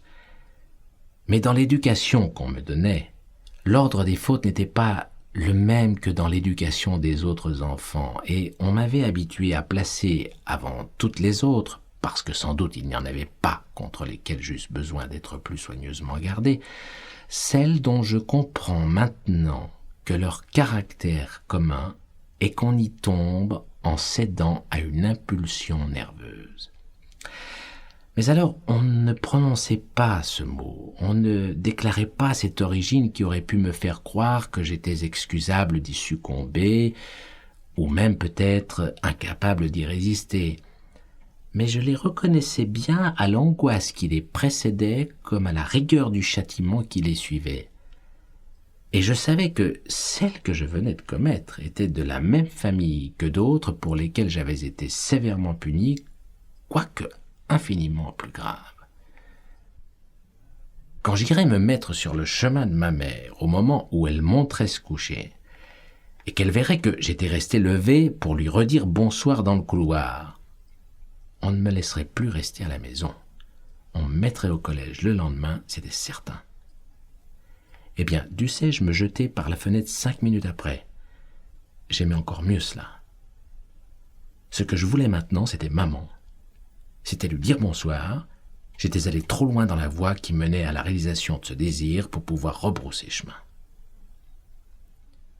J'entendis les pas de mes parents qui accompagnaient Swann. Et quand le grelot de la porte m'eut averti qu'il venait de partir, j'allai à la fenêtre. Maman demandait à mon père s'il avait trouvé la langouste bonne, et si M. Swann avait repris de la glace au café et à la pistache. « Je l'ai trouvé bien quelconque, dit ma mère. Je crois que la prochaine fois, il faudra essayer d'un autre parfum. » « Je ne peux pas dire comme je trouve que Swann change, dit ma grand-tante. Il est d'un vieux. » Ma grand-tante avait tellement l'habitude de voir toujours en Swann un même adolescent qu'elle s'étonnait de le trouver tout à coup moins jeune que l'âge qu'elle continuait à lui donner. Et mes parents du reste commençaient à lui trouver cette vieillesse anormale, excessive, honteuse et méritait des célibataires, de tous ceux pour qui il semble que le grand jour qui n'a pas de lendemain soit plus long que pour les autres, parce que pour eux il est vide et que les moments s'y additionnent depuis le matin sans se diviser ensuite entre des enfants. Je crois qu'il a beaucoup de soucis avec sa coquine de femme qui vit au sud de tout Combray avec un certain monsieur de Charlus. C'est la fable de la ville. Ma mère fit remarquer qu'il avait pourtant l'air bien moins triste depuis quelque temps. Il fait aussi moins souvent ce geste qu'il a tout à fait comme son père de s'essuyer les yeux et de se passer la main sur le front. Moi, je crois qu'au fond, il n'aime plus cette femme. « Mais naturellement, il n'aime plus !» répondit mon grand-père. « J'ai reçu de lui il y a déjà longtemps une lettre à ce sujet à laquelle je me suis empressé de ne pas me conformer et qui ne laisse aucun doute sur ses sentiments, au moins d'amour, pour sa femme. »« Eh bien, vous voyez, vous ne l'avez pas remercié pour l'Asti, » ajouta mon grand-père en se tournant vers ses deux belles-sœurs. « Comment nous ne l'avons pas remercié ? Je crois entre nous que je lui ai même tourné cela assez délicatement, » répondit ma tante Flora.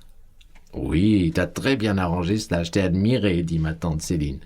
« Mais toi, tu étais très bien aussi. »« Oui, j'étais assez fière de ma phrase sur les voisins aimables. »« Comment c'est cela que vous appelez remercier ?» s'écria mon grand-père. « J'ai bien entendu cela, mais du diable si j'ai cru que c'était pour Swann. Vous pouvez être sûr qu'il n'a rien compris. »« Mais voyons, Swann n'est pas bête, je suis certaine qu'il a apprécié. Je ne pouvais cependant pas lui dire le nombre de bouteilles et le prix du vin. » Mon père et ma mère restèrent seuls et s'assirent un instant. Puis mon père dit: « Eh bien, si tu veux, nous allons monter nous coucher. »« Si tu veux, mon ami, bien que je n'ai pas l'ombre de sommeil. Ce n'est pas cette glace au café si anodine qui a pu pourtant me tenir si éveillé, mais j'aperçois de la lumière dans le fils et, puisque la pauvre Françoise m'a attendu, je vais lui demander de dégrafer mon corsage pendant que tu vas te déshabiller. » Et ma mère ouvrit la porte treillagée du vestibule qui donnait sur l'escalier. Bientôt, je l'entendis qui montait fermer sa fenêtre. J'allais sans bruit dans le couloir. Mon cœur battait si fort que j'avais de la peine à avancer. Mais du moins il ne battait plus d'anxiété, mais d'épouvante et de joie. Je vis dans la cage de l'escalier la lumière projetée par la bougie de maman. Puis je la vis elle-même. Je m'élançai. À la première seconde, elle me regarda avec étonnement, ne comprenant pas ce qui était arrivé. Puis sa figure prit une expression de colère. Elle ne me disait même pas un mot. Et en effet, pour bien moins que cela, on ne m'adressait plus la parole pendant plusieurs jours. Si maman m'avait dit un mot, ça aurait été admettre qu'on pouvait me reparler. Et d'ailleurs, cela peut-être m'eût paru plus terrible encore. Comme un signe que devant la gravité du châtiment qui allait se préparer, le silence, la brouille eussent été puérils. Une parole c'eût été le calme avec lequel on répond à un domestique quand on vient de décider de le renvoyer. Le baiser qu'on donne à un fils qu'on envoie s'engager alors qu'on le lui aurait refusé si on devait se contenter d'être fâché 2 jours avec lui.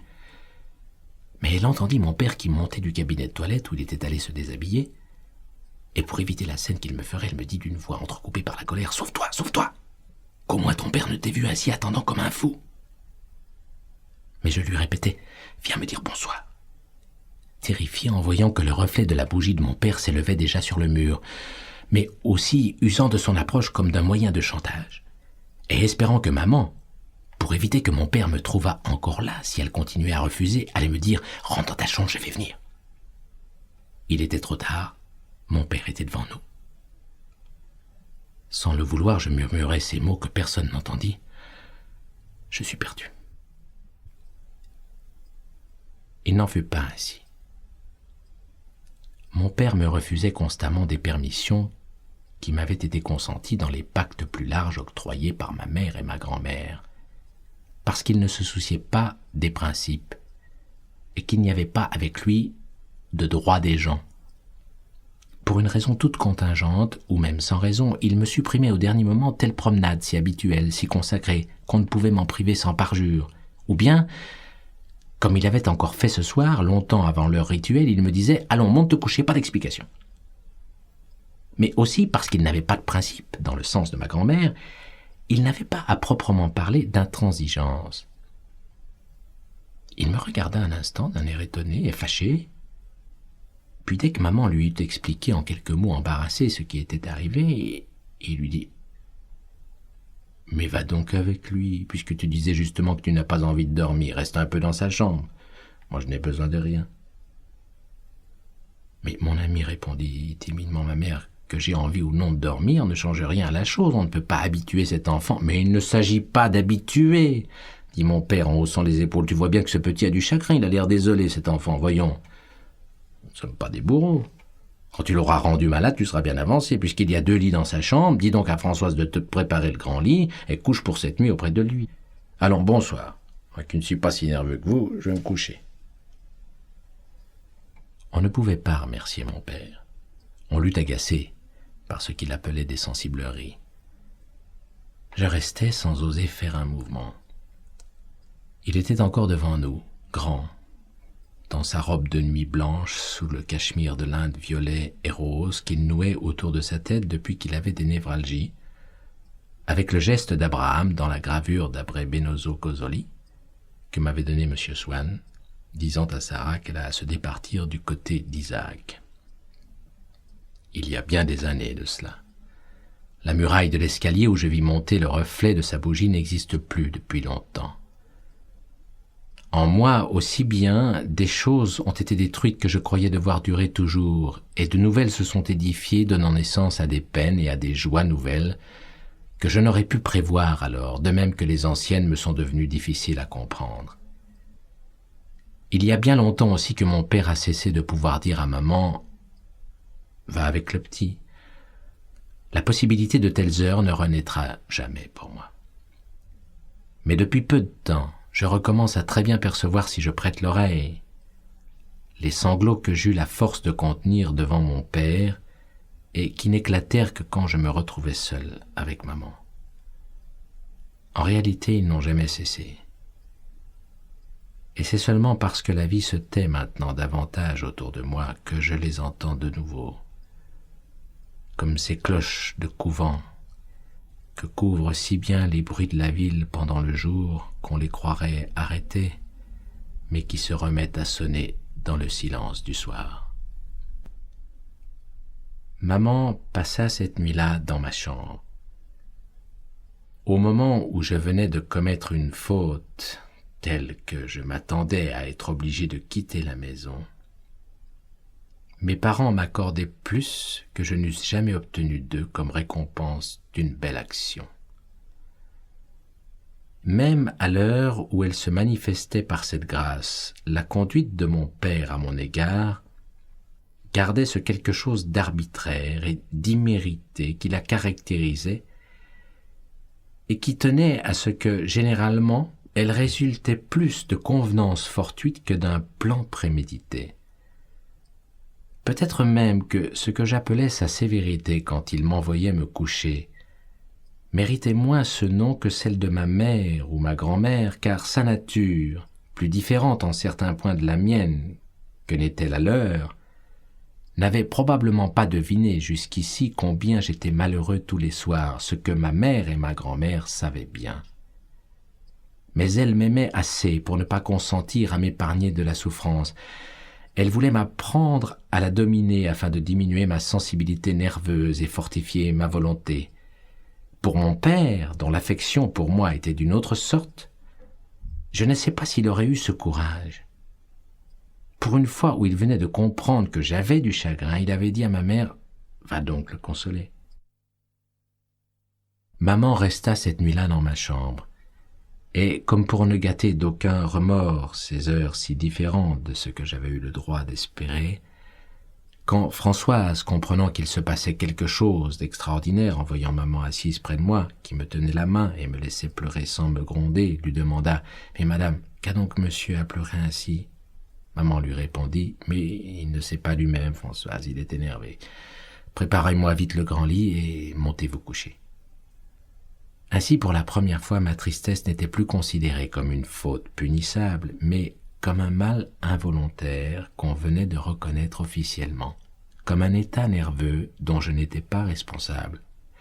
J'avais le soulagement de n'avoir plus à mêler de scrupules à l'amertume de mes larmes. Je pouvais pleurer sans péché. Je n'étais pas non plus médiocrement fier vis-à-vis de Françoise de ce retour des choses humaines, qui, 1 heure après que maman avait refusé de monter dans ma chambre et m'avait fait dédaigneusement répondre que je devrais dormir, m'élevait à la dignité de grande personne et m'avait fait atteindre tout d'un coup à une sorte de puberté du chagrin, d'émancipation des larmes. J'aurais dû être heureux, je ne l'étais pas. Il me semblait que ma mère venait de me faire une première concession qui devait lui être douloureuse, que c'était une première abdication de sa part devant l'idéal qu'elle avait conçu pour moi, et que pour la première fois, elle, si courageuse, s'avouait vaincue. Il me semblait que si je venais de remporter une victoire, c'était contre elle, que j'avais réussi comme aurait pu le faire la maladie, des chagrins ou l'âge, à détendre sa volonté, à faire fléchir sa raison, et que cette soirée commençait une ère, resterait comme une triste date. Si j'avais osé maintenant, j'aurais dit à maman « Non, je ne veux pas, ne couche pas ici. » Mais je connaissais la sagesse pratique, réaliste, comme on dirait aujourd'hui, qui tempérait en elle la nature ardemment idéaliste de ma grand-mère, et je savais que, maintenant que le mal était fait, elle aimerait mieux m'en laisser du moins goûter le plaisir calmant et ne pas déranger mon père. Certes, le beau visage de ma mère brillait encore de jeunesse ce soir-là, où elle me tenait si doucement les mains et cherchait à arrêter mes larmes. Mais justement, il me semblait que cela n'aurait pas dû être. Sa colère eût été moins triste pour moi que cette douceur nouvelle que n'avait pas connue mon enfance. Il me semblait que je venais d'une main impie et secrète de tracer dans son âme une première ride et d'y faire apparaître un premier cheveu blanc.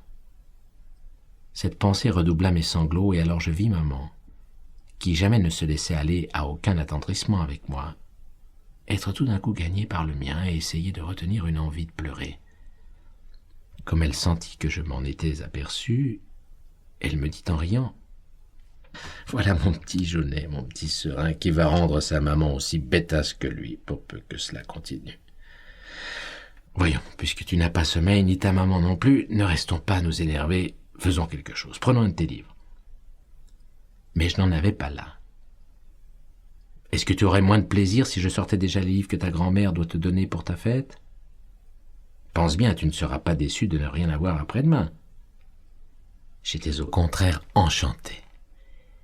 Et maman alla chercher un paquet de livres dont je ne pus deviner, à travers le papier qui les enveloppait, que la taille courte et large, mais qui, sous ce premier aspect, pourtant sommaire et voilé, éclipsait déjà la boîte à couleurs du jour de l'an et les vers à soie de l'an dernier. C'était La Mare au diable, François de Champy, La Petite Fadette et les Maîtres sonneurs. Ma grand-mère, et je sus depuis, avait d'abord choisi les poésies de Musset, un volume de Rousseau et Indiana. Car si elle jugeait les lectures futiles aussi malsaines que les bonbons et les pâtisseries, elle ne pensait pas que les grands souffles du génie eussent sur l'esprit même d'un enfant une influence plus dangereuse et moins vivifiante que sur son corps le grand air et le vent du large. Mais mon père l'ayant presque traitée de folle en apprenant les livres qu'elle voulait me donner, Elle était retournée elle-même à Jouy-le-Vicomte, chez le libraire, pour que je ne risquasse pas de ne pas avoir mon cadeau. C'était un jour brûlant, elle était rentrée si souffrante que le médecin avait averti ma mère de ne pas la laisser se fatiguer ainsi. Et elle s'était rabattue sur les 4 romans champêtres de George Sand. « Ma fille, disait-elle à maman, je ne pourrais me décider à donner à cet enfant quelque chose de mal écrit. » En réalité, elle ne se résignait jamais à rien acheter dont on ne pût tirer un profit intellectuel. Et surtout celui que nous procurent les belles choses en nous apprenant à chercher notre plaisir ailleurs que dans les satisfactions du bien-être et de la vanité. Même quand elle avait à faire à quelqu'un un cadeau dit utile, quand elle avait à donner un fauteuil, des couverts, une canne, elle les cherchait anciens, comme si leur longue désuétude ayant effacé leur caractère d'utilité, ils paraissaient plutôt disposés pour nous raconter la vie des hommes d'autrefois que pour servir aux besoins de la nôtre. Elle eût aimé que j'eusse dans ma chambre des photographies des monuments ou des paysages les plus beaux, mais au moment d'en faire l'emplette, et bien que la chose représentée eût une valeur esthétique, elle trouvait que la vulgarité, l'utilité reprenaient trop vite leur place dans le mode mécanique de représentation, la photographie. Elle essayait de ruser, et sinon d'éliminer entièrement la banalité commerciale, du moins de la réduire, d'y substituer pour la plus grande partie de l'art encore, d'y introduire comme plusieurs épaisseurs d'art. Au lieu de photographies de la cathédrale de Chartres, des grandes eaux de Saint-Cloud, du Vésuve, elle se renseignait auprès de Swann si quelques grands peintres ne les avaient pas représentés, et préférait me donner des photographies de la cathédrale de Chartres par Corot, des grandes eaux de Saint-Cloud par Hubert Robert, du Vésuve par Turner, ce qui faisait un degré d'art de plus. Mais si le photographe avait été écarté de la représentation du chef-d'œuvre ou de la nature et remplacé par un grand artiste, il reprenait ses droits pour reproduire cette interprétation même. Arrivée à l'échéance de la vulgarité, ma grand-mère tâchait de la reculer encore. Elle demandait à Swann si l'œuvre n'avait pas été gravée, préférant, quand c'était possible, des gravures anciennes et ayant encore un intérêt au-delà d'elle-même, par exemple, celle qui représente un chef-d'œuvre dans un état où nous ne pouvons plus le voir aujourd'hui, comme la gravure de la Seine de Léonard, avant sa dégradation par Morgan. Il faut dire que les résultats de cette manière de comprendre l'art de faire un cadeau ne furent pas toujours très brillants. L'idée que je pris de Venise, d'après un dessin du Titien qui est censé avoir pour fond la lagune, était certainement beaucoup moins exacte que celle que m'eussent donnée de simples photographies. On ne pouvait plus faire le compte à la maison, quand ma grand-tante voulait dresser un réquisitoire contre ma grand-mère, des fauteuils offerts par elle à de jeunes fiancés ou à de vieux époux, qui, à la première tentative qu'on avait faite pour s'en servir, s'étaient immédiatement effondrés sous le poids d'un des destinataires. Mais ma grand-mère aurait cru mesquin de trop s'occuper de la solidité d'une boiserie où se distinguait encore une fleurette, un sourire, quelquefois une belle imagination du passé. Même ce qui dans ces meubles répondait à un besoin, comme c'était d'une façon à laquelle nous ne sommes plus habitués, la charmait, comme les vieilles manières de dire où nous voyons une métaphore effacée dans notre moderne langage par l'usure de l'habitude. Or justement, les romans champêtres de George Sand qu'elle me donnait pour ma fête étaient pleins ainsi qu'un mobilier ancien, d'expressions tombées en désuétude et redevenues imagées, comme on n'en trouve plus qu'à la campagne.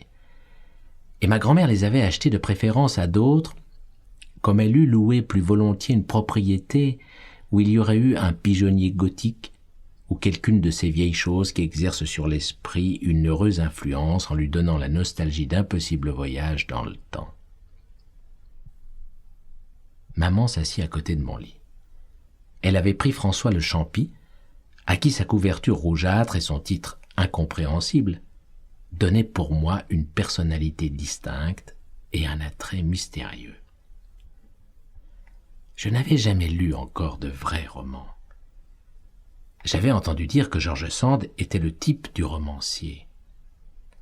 Cela me disposait déjà à imaginer dans François le Champy quelque chose d'indéfinissable et de délicieux.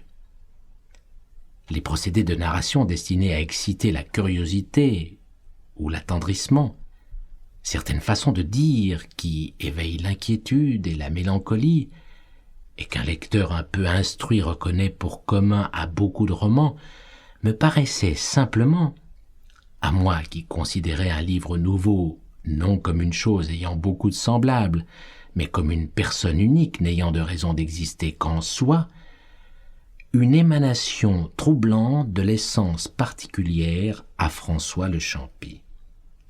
Sous ces événements si journaliers, ces choses si communes, ces mots si courants, je sentais comme une intonation, une accentuation étrange. L'action s'engagea. Elle me parut d'autant plus obscure que dans ce temps-là, quand je lisais, je rêvassais souvent, pendant des pages entières, à toute autre chose. Et aux lacunes que cette distraction laissait dans le récit, s'ajoutait, quand c'était maman qui me lisait à haute voix, qu'elle passait toutes les scènes d'amour.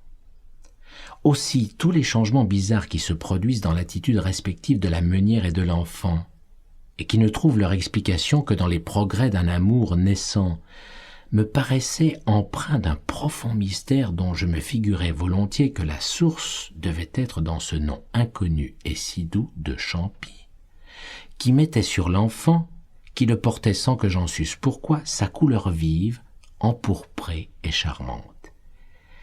Si ma mère était une lectrice infidèle, c'était aussi, pour les ouvrages où elle trouvait l'accent d'un sentiment vrai, une lectrice admirable par le respect et la simplicité de l'interprétation, par la beauté et la douceur du son.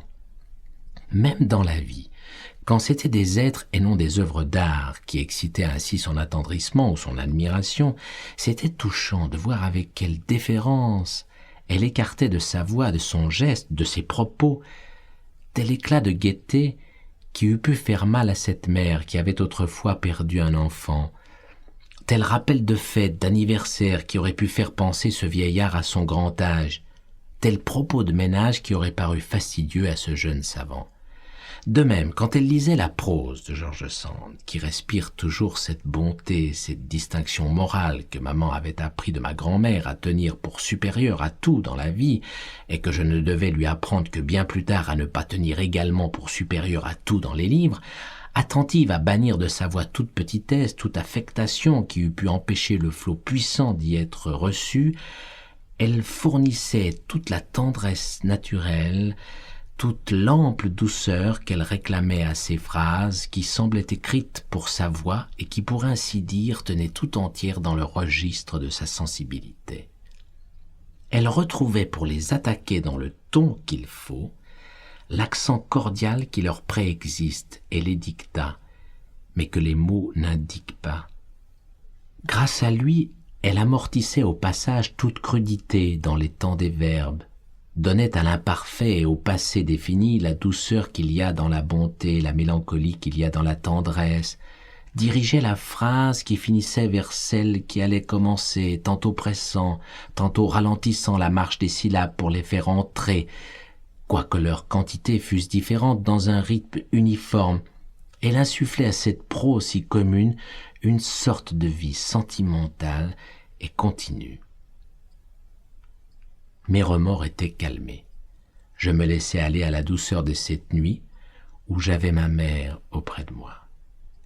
Je savais qu'une telle nuit ne pourrait se renouveler, que le plus grand désir que j'eusse au monde, garder ma mère dans ma chambre pendant ces tristes heures nocturnes, était trop en opposition avec les nécessités de la vie et le vœu de tous pour que l'accomplissement qu'on lui avait accordé ce soir pût être autre chose que factice et exceptionnel. Demain mes angoisses reprendraient et maman ne resterait pas là. Mais quand mes angoisses étaient calmées, je ne les comprenais plus. Puis demain soir était encore lointain. Je me disais que j'aurais le temps d'aviser, bien que ce temps-là ne pût m'apporter aucun pouvoir de plus, puisqu'il s'agissait de choses qui ne dépendaient pas de ma volonté, et que seul me faisait paraître plus évitable l'intervalle qui les séparait encore de moi. C'est ainsi que, pendant longtemps, quand réveillé la nuit je me ressouvenais de Combray, je n'en revis jamais que cette sorte de pan lumineux, découpé au milieu d'indistinctes ténèbres, pareils à ceux que l'embrasement d'un feu de Bengale ou quelque projection électrique éclaire et sectionne dans un édifice dont les autres parties restent plongées dans la nuit.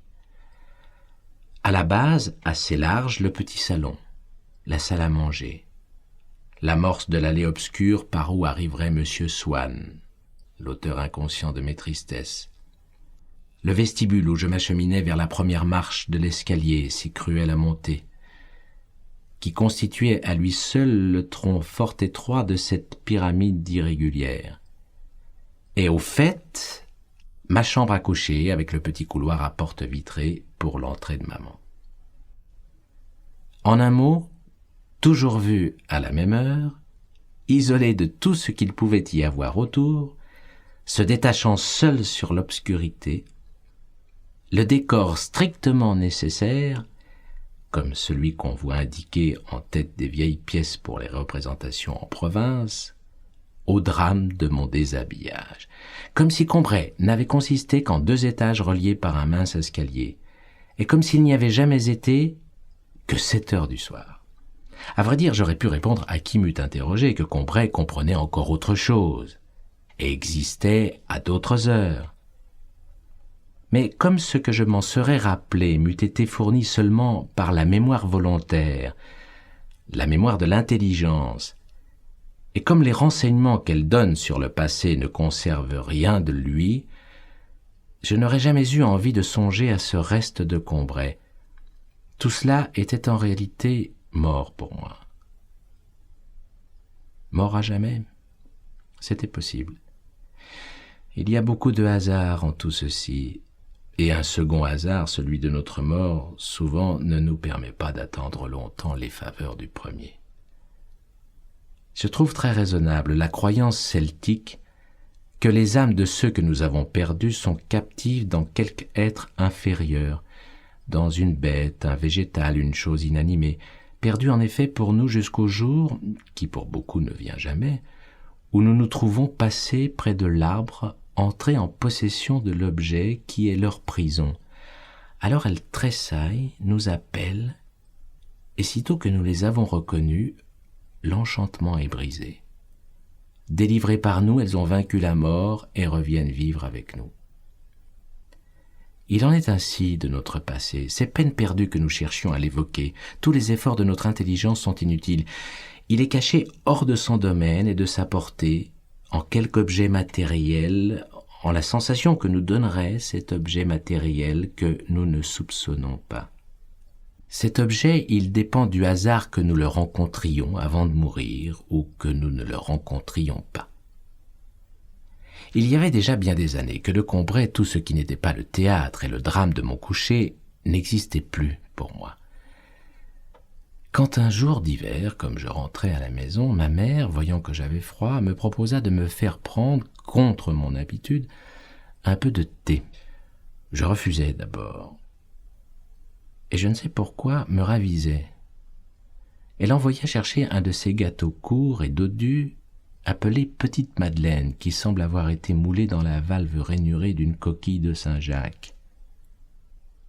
Et bientôt, machinalement, accablé par la morne journée et la perspective d'un triste lendemain, je portais à mes lèvres une cuillerée du thé où j'avais laissé s'amollir un morceau de madeleine. Mais à l'instant même où la gorgée mêlée des miettes du gâteau toucha mon palais, je tressaillis, attentif à ce qui se passait d'extraordinaire en moi. Un plaisir délicieux m'avait envahi. Isolé, sans la notion de sa cause, il m'avait aussitôt rendu les vicissitudes de la vie indifférentes, ses désastres inoffensifs, sa brièveté illusoire, de la même façon qu'opère l'amour, en me remplissant d'une essence précieuse. Ou plutôt, cette essence n'était pas en moi, elle était moi. J'avais cessé de me sentir médiocre, contingent, mortel. D'où avait pu me venir cette puissante joie? Je sentais qu'elle était liée au goût du thé et du gâteau, mais qu'elle le dépassait infiniment. Ne devait pas être de même nature. D'où venait-elle? Que signifiait-elle? Où l'appréhender? Je bois une seconde gorgée où je ne trouve rien de plus que dans la première. Une troisième qui m'apporte un peu moins que la seconde. Il est temps que je m'arrête. La vertu du breuvage semble diminuer. Il est clair que la vérité que je cherche n'est pas en lui, mais en moi. Il l'y a éveillée, mais ne la connaît pas et ne peut que répéter indéfiniment, avec de moins en moins de force, ce même témoignage que je ne sais pas. Nous espérons que vous avez apprécié cet aperçu. Pour continuer à écouter ce livre audio sur Google Play Livres, utilisez le lien dans la description de la vidéo.